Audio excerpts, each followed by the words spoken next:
पूर्वक स्वागत। अमेरिकेने भारतासह अनेक देशांवरती लावलेल्या आयात शुल्कामुळे हा विषय आज चर्चेत आहे। मुळात आयात शुल्क, प्रति आयात शुल्क म्हणजे काय आणि ते लावण्यामागचं कारण नेमकं काय असतं, ते किती प्रमाणात लावण्याचे साधारणपणे संकेत आहेत?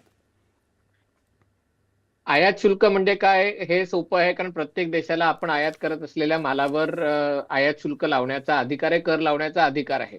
पण जेव्हापासून आपण जागतिकीकरणाची व्यवस्था स्वीकारली, मुक्त व्यापार धोरण आपण स्वीकारलं, आपण WTOचा भाग झालो, तेव्हापासून अशी अपेक्षा होती की जर प्रत्येक देशांनी व्यापारावरचा कर कमीत कमी ठेवला किंवा करमुक्त व्यापार केला तर देशाची आणि संपूर्ण जगाची समृद्धी होणं हे सहज शक्य आहे।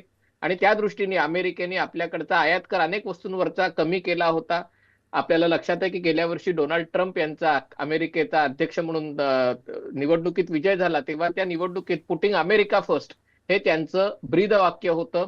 आणि त्यांना आणि त्यांच्या समर्थकांना असं वाटत होतं की गेल्या 3 दशकांमध्ये म्हणजे जागतिकीकरणाला सुरुवात झाल्यानंतर अमेरिकेने जरी तंत्रज्ञान आणि सेवा क्षेत्रात खूप मोठी मजल मारली असली तरी देखील खास करून ज्याला उत्पादन क्षेत्र आहे त्याच्यामध्ये अमेरिकेला लुबाडलं जात आहे आणि इतर देश स्वतःकडचा बाजारपेठ त्याचं संरक्षण करून अमेरिकेतल्या कमी कर रचनेचा फायदा घेत आहेत। आणि त्याच्या विरुद्ध म्हणून त्यांनी खूप मोठ्या प्रमाणावर कर लावायला सुरुवात केली। त्यांचं असं म्हणणं होतं की अमेरिकेच्या बाजारपेठेचा जर तुम्हाला फायदा घ्यायचा असेल तर तुम्हाला कर भरावा लागेल।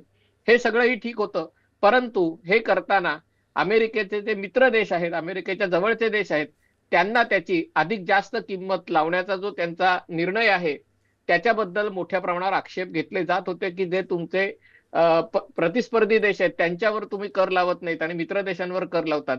आता जे भारत आणि अमेरिका यांच्यामध्ये जो एक सुप्त संघर्ष सुरू आहे त्याच्या मागेही हेच कारण आहे।